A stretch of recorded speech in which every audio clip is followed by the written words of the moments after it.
Los dibujos de la llamada Edad de Oro no siempre eran animales alegres y canciones pegadizas. Algunos eran tan extraños que uno se pregunta cómo se hicieron. ¿Alguna vez te topaste con un dibujo que te hizo reír y temblar al instante? Pues, prepárense. Estas rarezas no fueron solo olvidadas. Se quedaron en las bóvedas por una buena razón. Sumerjámonos en los experimentos animados más extraños que los estudios probablemente esperaban que nunca volvieran a ver. The Sunshine Makers, 1935. A primera vista, The Sunshine Makers parece un cortometraje alegre e inofensivo. Una tierra llena de gnomos rojos que embotellan la luz del sol y cantan con voces chillonas. ¿Qué podría ser más inocente? Pero si uno mira un poco más, todo se vuelve inquietante. Estos gnomos no solo aman la felicidad, la imponen. Sus enemigos son duendes azules sombríos que prefieren la oscuridad. Ellos no son amenazantes, simplemente les gustan sus sombras. Pero los gnomos marchan en formación militar, lanzándoles rayos de luz embotellados, forzándolos a sonrisas amplias y antinaturales. La animación es brillante, casi cegadora, con risas constantes en bucle y rostros demasiado estirados. Lo que empieza como un número musical juguetón se transforma rápidamente en un mensaje inquietante. La felicidad no se elige, se exige. Los duendes se retuercen, sus ceños fruncidos son literalmente arrancados hasta que cada uno de ellos baila con una alegría forzada. Ese supuesto final feliz se siente más como un final de horror, donde la conformidad gana y la individualidad desaparece. Mirando hacia atrás, The Sunshine Makers es recordada menos como diversión despreocupada y más como una pesadilla involuntaria. Captura el caos experimental de la animación de los años 30, cuando los estudios probaban ideas sin reglas. El resultado fue un corto que hizo reír a los niños, pero dejó a los adultos incómodos. De hecho, es una de esas raras obras donde el felices para siempre se siente más oscuro que la lucha misma. Botellas, 1936. Entra en una vieja farmacia a medianoche y comprenderás el extraño mundo de botellas. Este corto de Warner Bros. Merry Melodies comienza con un farmacéutico somnoliento cabeceando en su mostrador. Es entonces cuando las botellas cobran vida. Los biberones arrullan como bebés. Los frascos de medicamentos desfilan y las botellas de licor se tambalean como bailarines torpes. Al principio, todo es caprichoso, el tipo de comedia surrealista que el público esperaba de la década. Luego, una botella rompe el ambiente por completo, la botella de veneno. Con un tapón en forma de calavera y una risa cacareante, desata una tormenta de pesadillas. Salen esqueletos, brujas chillonas y figuras de aspecto grotesco persiguiendo al pobre farmacéutico por su tienda. La escena se desarrolla como un sueño de horror, cosido en un cortometraje de comedia. La música se vuelve frenética, las sombras se alargan y de repente lo que empezó como un chiste tonto se convierte en puro caos. Lo que hace a Bottles tan memorable es que supo tocar miedos reales de su época. En plena Gran Depresión, las familias ya estaban ansiosas por su supervivencia. Un dibujo animado donde remedios cotidianos se volvían horrores solo amplificó esa tensión. Los niños quizás rieron nerviosamente en los cines, pero los adultos veían el subtexto más oscuro oculto bajo la comedia. Hoy, Bottles sigue siendo un recordatorio de que la época dorada no siempre fue color de rosa. A veces se adentraba en lo extraño, dejando a los espectadores más incómodos que entretenidos. Es una vida griega, 1936. Imagina el Monte Olimpo transformado en un auténtico patio de juegos de comedia burlesca. Y eso es lo que obtienes con Es una vida griega, de los estudios Van Beuren. En lugar de majestuosos dioses y nobles héroes, el cortometraje nos muestra un centauro torpe con la tarea de reparar las sandalias aladas de Mercurio. Por supuesto, él decide probárselas él mismo. En cuanto se los abrocha, el caos estalla, se dispara hacia el cielo, atraviesa las nubes, colisiona con los dioses y deja un rastro de destrucción por todo el Olimpo. El estilo es frenético, lleno de figuras tambaleantes y efectos de sonido exagerados, más propios de un sketch de los tres chiflados que de un mito antiguo. Los personajes se estiran y se contraen como gomas elásticas, nunca del todo pulidos, siempre al borde de parecer inacabados. Esa energía cruda hace que la caricatura se sienta experimental, como si los animadores estuvieran probando hasta dónde podían llegar. Lo que realmente lo hace extraño es el choque entre el tema y el estilo. La mitología suele ser tratada con grandeza, pero aquí Zeus y su séquito se ven reducidos a meros extras patosos en una comedia bastante torpe. En vez de presenciar batallas épicas o valiosas lecciones atemporales, uno se encuentra con caídas, colisiones y dioses aturdidos que se precipitan por el firmamento. Vista hoy, It's a Greek Life parece una parodia de su propia premisa. Esto demuestra cuán dispuestos estaban los estudios a retorcer cualquier cosa, incluso leyendas clásicas, en una comedia frenética. El resultado es bizarro, a veces divertido a menudo y torpe e imposible de olvidar una vez que lo has visto. Un truco suizo, 1931, antes de que el caos de Gato y Ratón hiciera famosos a Tom y Jerry, Van Buren Studios tenía sus propios Tom y Jerry, solo que eran humanos, y sus aventuras eran francamente extrañas. En un truco suizo, el dúo se encuentra en los Alpes Nevados. Lo que empieza como un simple viaje en tren se convierte en una locura cómica. El tren se avería, comienza un rescate. Bernard solo causa más problemas, y pronto la pareja se desliza por acantilados helados, perseguida por cabras y tragada por avalanchas. El momento más extraño llega cuando se atiborran de queso suizo hasta que a sus cuerpos les brotan agujeros. Literalmente, parecen rebanadas humanas de queso, con ratones persiguiéndolos por todas partes. La imagen es tan surrealista que roza lo grotesco, y la animación no ayuda en absoluto. Es tosco, elástico y desafía la física de formas que parecen más bien errores que chistes intencionados. A diferencia de los Tom y Jerry posteriores de M&M, que fueron íconos de la comedia física pulida, estas versiones humanas eran reliquias extrañas de pura experimentación. El cortometraje se siente como un sueño que salió mal. Nada se mueve de manera realista. Los chistes no causan ninguna gracia, y los personajes se retuercen en formas que parecen casi involuntarias. Mirando hacia atrás, A Swiss Trick capta la calidad irregular de la animación de principios de los años 30. Los estudios eran ambiciosos, pero a menudo imprudentes, produciendo cortos más curiosos que entretenidos. Es el tipo de caricatura que te deja rascándote la cabeza, riendo torpemente y preguntándote cómo llegó a la pantalla. Willy Whopper en Fuego Infernal, 1934. Nada grita entretenimiento infantil como un viaje al inframundo. O eso debió pensar Ute Ewers al enviar a su creación, Willy Whopper, directo al infierno. En Fuego Infernal, Willy lanza una roca a un volcán, solo para golpear al diablo en la cabeza. Lo siguiente que sabe es que él y su perro son arrastrados a una extraña versión del inframundo. En lugar de tormento eterno, el infierno parece un carnaval descontrolado. Los demonios andan haciendo travesuras. Figuras históricas como Napoleón y Cleopatra hacen cameos. Y el diablo mismo parece más gruñón que aterrador. El corto incluso incluye toques satíricos, como la prohibición personificada y ridiculizada.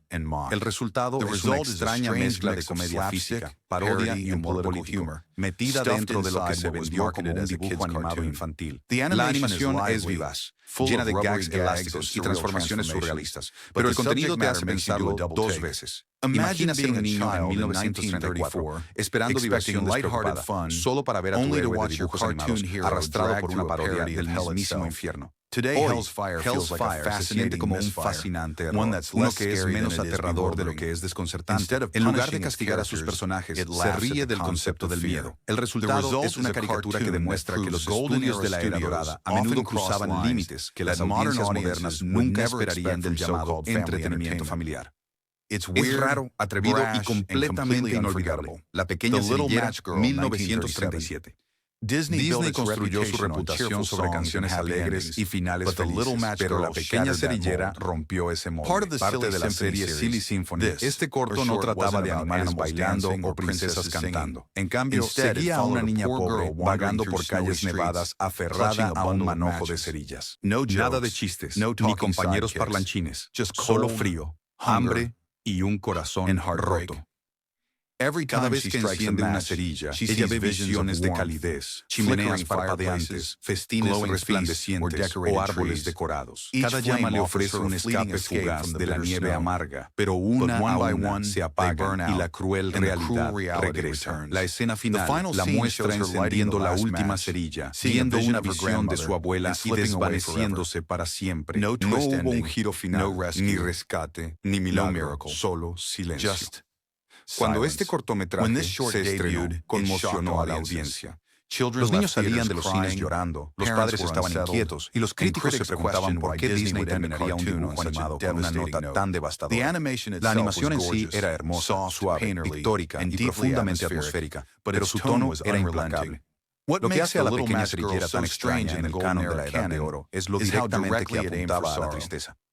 La mayoría de los dibujos animados de la época ofrecían un alivio cómico de duras realidades como la Gran Depresión. Este se inclinó hacia la tragedia, obligando a las audiencias a confrontar la desesperación en un medio usualmente reservado para la risa. Es inquietante, atrevido e inolvidable, un recordatorio de que la animación podía ser más que risitas, podía romperte el corazón. Hora de cenar, 1928. Antes de que Mickey Mouse silbara en su camino por Steamboat Willie, ya existía Dinner Time, lanzado por Paul Terry y Van Buren. Este cortometraje técnicamente superó a Disney en la sincronización del sonido por un mes, pero donde Disney logró la magia, Dinner Time solo entregó el caos. La historia es extremadamente simple. Un granjero prepara la cena mientras una jauría de perros hambrientos invade la escena. Lo que sigue es un aluvión de ladridos, gruñidos, gritos y una animación torpe. Los efectos de sonido rara vez coinciden con la acción. Los perros ladran con medio segundo de retraso, los pasos suenan fuera de ritmo, y todo el conjunto se siente como uñas en una pizarra. El público de 1928 estaba fascinado simplemente porque el dibujo animado les hablaba. Nunca antes habían visto dibujos en movimiento con sonido, pero incluso en ese momento, los críticos notaron lo desagradable que resultaba, comparado con la pulcra sincronización de Disney solo semanas después. Mirando hacia atrás, Dinner Time es menos un hito que una advertencia. Mostró lo rudimentarios que podían ser los primeros experimentos de sonido. Mientras Disney pulía la fórmula, el corto de Terry tropezó en la historia con un desorden áspero y chirriante. Aún así, merece su lugar como una extraña reliquia de la era dorada. No es tan entretenido como fascinante. Un atisbo de animadores que avanzan a tientas hacia el futuro. Verlo ahora es como asomarse al borrador de la historia. Feo, ruidoso, pero innegablemente importante. Clutch Cargo, de 1959 a 1960. Si alguna vez te has preguntado hasta dónde los recortes presupuestarios pueden llevar a la creatividad, Clutch Cargo te da la respuesta. Producida por Cambria Studios, esta serie de televisión sindicada se suponía que era un programa de aventuras sobre un piloto de mandíbula cuadrada y su compañero.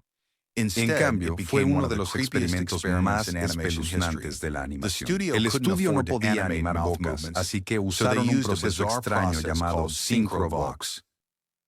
Se filmaron bocas humanas reales y se superpusieron a caras de dibujos animados fijas. El resultado, personajes congelados con labios inquietantemente reales que se movían de formas que nunca encajaban con sus cuerpos. Esto lanzó a los espectadores directamente al valle inquietante. En papel, las tramas eran pura pulpa clásica, escapadas, trotamundos, rescates audaces y enfrentamientos con villanos. Pero nada de eso importaba. En cuanto esos labios se movieron, fue imposible prestar atención a nada más. Lo espeluznante eclipsó cada momento de suspenso. Los críticos en su momento lo llamaron perezoso y perturbador, pero los niños lo sintonizaron de todos modos, quizás porque era tan diferente, quizás porque era tan extraño. El programa en realidad duró 26 episodios, dejando un legado como un desastre de reducción de costos y una curiosidad de culto. Clutch Cargo demuestra que a veces las creaciones más extrañas no nacen de la imaginación, sino de la desesperación. Los animadores querían ahorrar dinero. En cambio, se grabaron accidentalmente en la historia de los dibujos animados con imágenes de las que la gente aún habla décadas después. Una vez que lo hayas visto, nunca lo olvidarás. Luna, el caballo blanco, 1960. La mayoría de los dibujos animados de la era dorada ofrecían animales alegres y risas de payasadas. Luna, el semental blanco, intentó algo completamente diferente. Producido por Terry Tunes, este caballo volador que concedía deseos llevaba a los niños a aventuras mágicas, pero el tono era extrañamente sombrío. En lugar de pura fantasía, los episodios a menudo trataban problemas serios, niños atrapados en desastres, huérfanos anhelando familias y pequeños agobiados por la soledad. Luna no era solo un compañero, él era un salvador que llegaba para rescatar a niños de luchas emocionales muy reales. Eso está muy lejos de ratones persiguiendo un queso o patos resbalando en cáscaras de plátano. Visualmente, el programa parecía una típica producción de Terry Tunes, colores vivos, diseños sencillos y animación limitada. Pero el contraste entre un estilo alegre y temas profundos lo hacía inquietante. Un minuto estabas viendo un caballo alado surcar los cielos. Al siguiente, consolaba a un niño que lloraba por un padre perdido. Para los niños, la idea de un amigo mágico que pudiera arreglarlo todo era muy atractiva. Para los adultos, la cuestión era mucho más difícil. ¿Por qué incluir temas tan serios en el entretenimiento matinal de sábado? El programa nunca tuvo gran éxito, pero dejó una extraña huella como caricatura entre fantasía y tragedia. Hoy Lunar no se siente como una anomalía, ni del todo divertido, ni del todo serio, sino extrañamente atrapado en un punto intermedio. No es malo, no es genial, simplemente extraño. Y por esa misma razón, resulta inolvidable. Roger Ramjet, desde 1965 hasta 1969. Cada época tiene el superhéroe que se merece. Y Roger Ramjet fue ese héroe torpe que los niños no sabían que necesitaban. Esta caricatura de mediados de los años 60 tomó el arquetipo del héroe de mandíbula cuadrada y lo transformó en una parodia bastante torpe. Sobre el papel, Roger es el mayor defensor de América. En la práctica, es torpe, descuidado y cómicamente malo en su trabajo. La fuerza de Roger provenía de píldoras de energía de protones que le daban explosiones de poder. Pero en lugar de usar eso sabiamente, arrasaba con cada misión, creando más caos del que los villanos jamás podrían. Sus enemigos tenían nombres tan tontos como Noodles Romanoff, y a menudo los superaban en ingenio sin sudar una gota. Los episodios duraban solo 5 minutos, pero estaban repletos de energía maníaca. El ritmo era vertiginoso, la animación tosca y el humor implacable. Roger no salvaba el día, sino que tropezaba con él. Lo que hace que Roger Ramjet destaque es que abrazó ser malo a propósito. A diferencia de Clutch Cargo, que parecía no intencional, este programa se inclinó hacia el absurdo. Se burlaba de los superhéroes demasiado serios que dominaban los cómics y la televisión. A los niños les encantaban las payasadas tontas, mientras los adultos captaban la sátira. Décadas después, Roger Ramjet aún es un guiño y un encogimiento de hombros a la cultura de los superhéroes. Demostró que no toda capa necesitaba ser digna. Algunos héroes funcionan mejor cuando se tropiezan con sus propios pies. Fearless Fly, de 1965 a 1966. Superhéroes estaban por todas partes en los 60, pero ninguno era tan raro como Fearless Fly. Este cruzado diminuto no era un alienígena ni un millonario. Era solo una mosca común. ¿La trampa?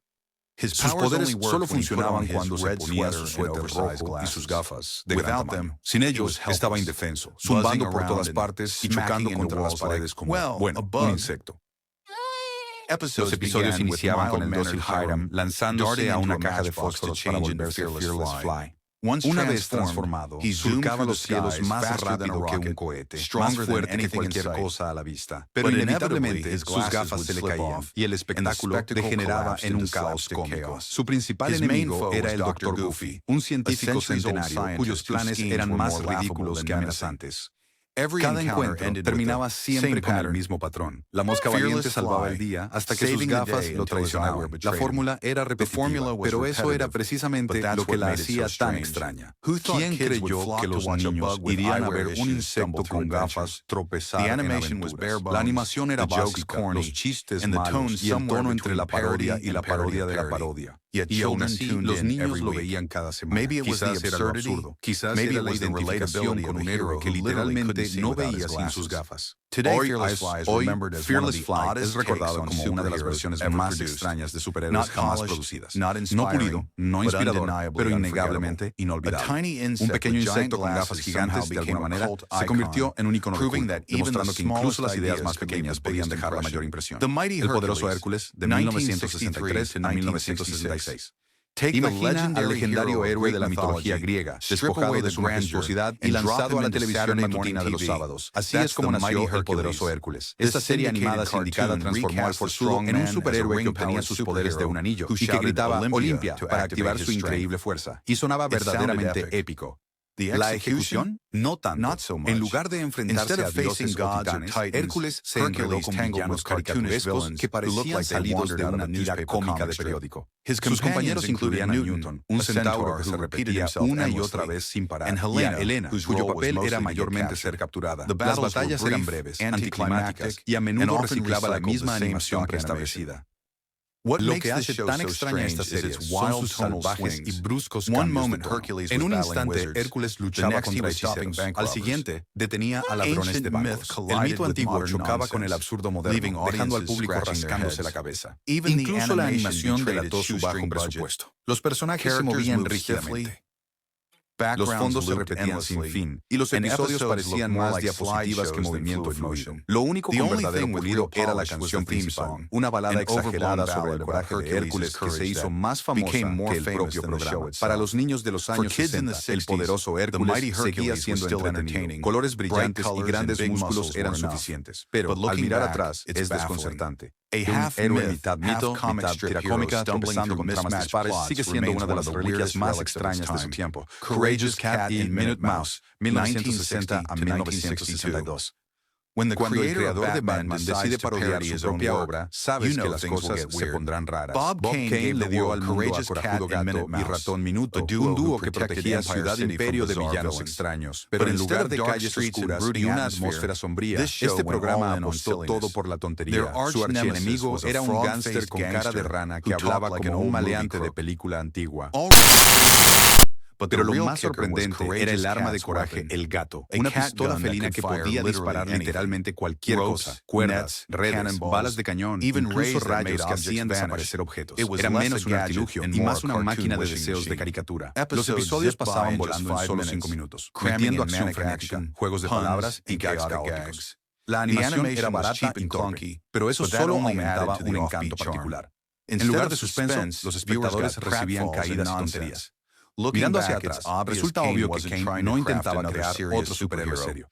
Se burlaba del mismo género que él ayudó a crear, exagerando sus tropos hasta que se volvieron absurdos. Courageous Cat y Minute Mouse se erige hoy como parodia y sátira, torpe pero colorida. Es prueba de que ni siquiera el padre de Batman pudo resistirse a reírse de su propia creación. Extraño, tonto e inolvidable, este dúo dejó huella al negarse a tomarse en serio el heroísmo. Birdman y el Trío Galaxia, de 1967 a 1969. Antes de convertirse en un chiste de culto y luego en parodias, Birdman se interpretó de forma completamente seria. Esta serie de Hanna-Barbera nos presentó a un héroe con poderes solares que podía lanzar potentes ráfagas y volar por los cielos. Pero había un gran defecto. Sin luz solar, colapsó como una batería agotada. Nada alentador para el protector de una galaxia. Birdman no estaba solo. Tenía al trío galáctico, un equipo de aliados superpoderosos. Hombre Meteoro, Chica Gravedad y Hombre Vapor. En teoría, sonaban imparables. En pantalla, su rígida animación y batallas anticlimáticas los hizo extrañamente decepcionantes. Villanos como el Dr. Millennium o el Mono Hormiga tampoco contribuían a mejorar la situación. Pero lo que verdaderamente destacaba era el tono. La narración era pomposa y grandilocuente. La música sumamente dramática. Y cada instante se trataba como si el destino del universo entero pendiera de un hilo. Pero cuando las peleas terminaban con un par de explosiones y un enemigo derribado, era difícil no reírse de la seriedad con la que el programa se tomaba a sí mismo.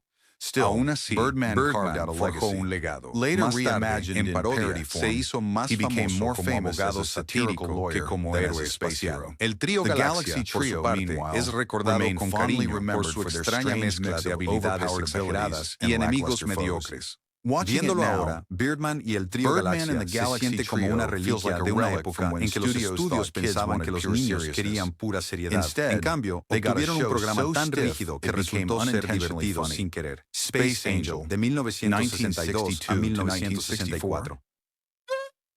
Si Clutch Cargo no era ya lo suficientemente espeluznante, Cambria Studios fue más allá con Space Angel, utilizando la misma técnica Synchrobox de pegar bocas humanas reales sobre dibujos inmóviles. El programa seguía las aventuras del piloto Scott McCloud, también conocido como el Ángel Espacial, mientras defendía la galaxia. Las historias querían ser de aventura pulp, de batallas cósmicas, de espionaje, de rescates audaces, pero las imágenes convertían cada escena en una pesadilla surrealista. La nave espacial Starduster se veía elegante, los villanos sonaban amenazantes y las tramas buscaban el drama.